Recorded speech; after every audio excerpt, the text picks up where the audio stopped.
एक बार चीन के एक हिस्से में एक बहुत बड़ा मठ था जहां लगभग 500 भिक्षु रहते थे। वो सभी अपने गुरु के मार्गदर्शन में खुद को जानने का अभ्यास कर रहे थे। एक दिन एक लड़का उस मठ में शिष्य बनने के लिए आया। उसने मास्टर से कहा, मास्टर, मैं खुद को जानना चाहता हूँ, मैं सच की तलाश कर रहा हूँ, मैं पता लगाना चाहता हूँ कि सच क्या है।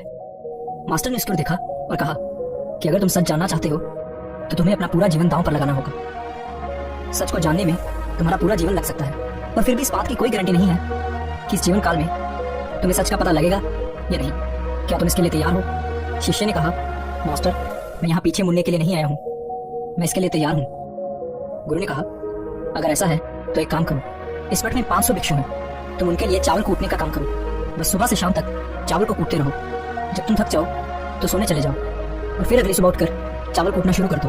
इसके अलावा कुछ और मत करना, किसी और चीज के बारे में मत सोचना। बस इस रास्ते पर चलते रहना और दोबारा मेरे पास मत आना। जरूरत पड़ने पर मैं खुद तुम्हारे पास आऊंगा। उस लड़के ने गुरु के आदेश का पालन करते हुए चावल कूटना शुरू कर दिया। उस मठ में 500 शिष्य थे। उन सभी को समय समय पर भोजन की आवश्यकता पड़ती थी, इसलिए वो सुबह बहुत जल्दी उठ जाता था और देर रात तक चावल कूटता रहता था। जब वो थक जाता तो उसी कमरे में सो जाता जहां वो चावल कूटता था। वो किसी से बात नहीं करता था और ना ही कोई उसके पास बात करने आता था। कुछ महीनों तक चावल कूटते हुए उसके मन में पुराने विचार आते रहे, लेकिन जब उन विचारों को कोई नया विषय नहीं मिला तो वो अपने आप ही मिट गए। धीरे धीरे उसके मन में विचार कम होने लगे। कुछ सालों के बाद तो वो अपना नाम तक भूल गया। वो हमेशा चुप रहता और विचारहीन अवस्था में बस चावल कूटता रहता। उसने ना तो कभी ध्यान किया था और ना ही कभी कोई शास्त्र पढ़ा था। मठ के बाकी शिष्य उसे मूर्ख समझते थे। ऐसा करते हुए 12 साल बीत गए। 12 साल बाद एक दिन मास्टर ने घोषणा की कि अब मेरा आखिरी समय आ रहा है और मुझे अपना उत्तराधिकारी चुनना है, जो मेरे बाद इस मठ का मुखिया होगा। इसलिए मेरा कोई भी शिष्य जिसे लगता है कि उसे आत्म साक्षात्कार हो गया है और उसने खुद को जान लिया है, तो रात को मेरे दरवाजे के पास आकर इस दीवार पर कुछ पंक्तियां लिखे जिसमें उसकी जिंदगी का सारा अनुभव समाया हो। कई शिष्यों ने ऐसा करने के बारे में सोचा। मठ के प्रमुख शिष्यों में से एक ने वहां जाकर कुछ पंक्तियां लिखी। उसे बौद्ध धर्म ग्रंथों का बहुत ज्ञान था। सभी शिष्यों को लगता था कि वो इस मठ का उत्तराधिकारी बन सकता है। उसने लिखा था कि मन एक दर्पण की तरह है जिस पर विचारों और इच्छाओं की धूल जमा हो जाती है। इस धूल को हटाने के लिए ही ध्यान है। जिसकी धूल हट जाती है और मन का दर्पण साफ हो जाता है, वो मोक्ष को प्राप्त कर लेता है। अगली सुबह जब मास्टर उठे और उन्होंने इन पंक्तियों को देखा तो उन्हें बहुत गुस्सा आया और उन्होंने कहा कि किस बेवकूफ ने ये सब कचरा मेरी दीवार पर लिखा है। वो शिष्य जिसने ये लिखा था वो चुप रहा। हालांकि उसने जो पंक्तियां लिखी थी वो ज्ञान से भरी थी, लेकिन ये सब किताबी ज्ञान था। वो शिष्य बहुत चालाक था। उसने पंक्तियां लिखी लेकिन नीचे अपने हस्ताक्षर नहीं किए, क्योंकि वो स्वयं इसके बारे में निश्चित नहीं था कि ये सही है या नहीं। क्योंकि उसे आत्म साक्षात्कार नहीं हुआ था, गुरु ने इन पंक्तियों को पूरी तरह से खारिज कर दिया। ये देखकर सभी हैरान रह गए।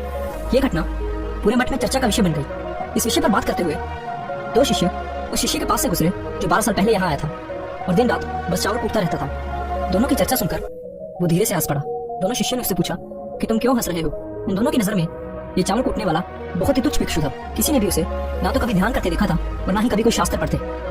हर कोई उसे मूर्ख समझता था जो बस चावल कूटना ही जानता था। उस मठ में बहुत बड़े बड़े विद्वान थे, लेकिन उस चावल कूटने वाले को किसी से कोई मतलब नहीं था। इसलिए वो दोनों शिष्य उसे मुस्कुराता हुआ देखकर चकित रह गए। उन्होंने फिर उससे पूछा कि तुम क्यों हंसे? उसने जवाब दिया, मैं इसलिए हंसा क्योंकि मास्टर सही बोल रहे हैं, ये सभी पंक्तियां कचरा हैं, इन पंक्तियों का कोई मूल्य नहीं है। वो दोनों शिष्य चौंक गए। उन्होंने उससे पूछा कि क्या तुम कुछ ऐसी पंक्तियां लिख सकते हो जो इससे बेहतर हो? चावल पीसने वाले ने जवाब दिया, नहीं, क्योंकि मैं अनपढ़ हूँ, लेकिन हाँ, मैं कुछ पंक्तियां कह सकता हूँ और अगर तुम उन पंक्तियों को लिख सकते हो तो मैं तुम्हारे साथ जाने के लिए तैयार हूँ। उन दोनों शिष्यों ने कहा, ठीक है। वो मास्टर के कमरे के पास गए और चावल कूटने वाले ने कुछ पंक्तियां बोली और दूसरे शिष्य ने उसे दीवार पर लिख दिया और उन पंक्तियों के नीचे लिख दिया चावल कूटने वाला। उन्हें लगा कि मास्टर इस पर भी गुस्सा करेंगे। जो पंक्तियां उसने लिखने के लिए कहा था वो बहुत अद्भुत थी और वो पंक्तियां थी, मन तो बस एक भ्रम है, ना तो मन है और ना ही मन का कोई दर्पण है, और जब मन ही नहीं है तो धूल कहाँ ठहरेगी? जो ये जानता है वो सच को जान गया है। जब गुरु ने इन पंक्तियों को देखा तो वो आधी रात को उठे और उस चावल कूटने वाले के पास गए। वो सो रहा था। मास्टर ने उसे जगाया और कहा कि ये लो, मेरी छड़ी और मेरे वस्त्र ले लो, आज से तुम मेरे उत्तराधिकारी हो। लेकिन अभी इस मठ को छोड़कर दूर चले जाओ, क्योंकि इस मठ में बहुत सारे विद्वान हैं जो खुद को तुमसे श्रेष्ठ मानते हैं। वो तुम्हें मार देंगे, क्योंकि वो इस बात को बर्दाश्त नहीं कर सकते कि एक साधारण सा चावल कूटने वाला तुमसे ज्यादा विद्वान निकला।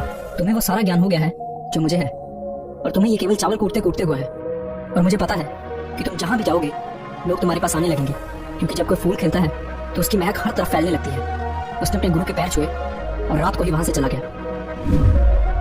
अगर हम अपनी जिंदगी में देखें तो पाएंगे कि बहुत से लोग सोचते हैं कि ध्यान केवल एक जगह बैठकर आंखें बंद कर ही किया जा सकता है, लेकिन हकीकत में ऐसा नहीं है। ध्यान तो चलते चलते भी किया जा सकता है या अपना कुछ काम करते हुए भी ध्यान किया जा सकता है। असल में ध्यान का मतलब ये है कि आप जो भी काम कर रहे हैं उसे इतनी शिद्दत से करें कि आपको अपने शरीर का ख्याल भी ना रहे।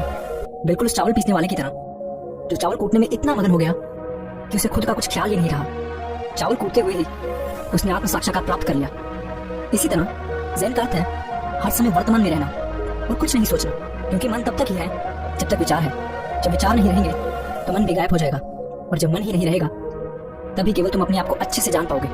असल में हमें अपने वास्तविक स्वरूप को जानने के लिए कोई अन्य साधना करने की आवश्यकता नहीं है। हम जो कुछ भी कर रहे हैं बस उसमें हमें पूरी तरह से खो जाने की जरूरत है। अपने काम में इस कदर लीन हो जाओ कि आपका काम ही ध्यान बन जाए। धन्यवाद।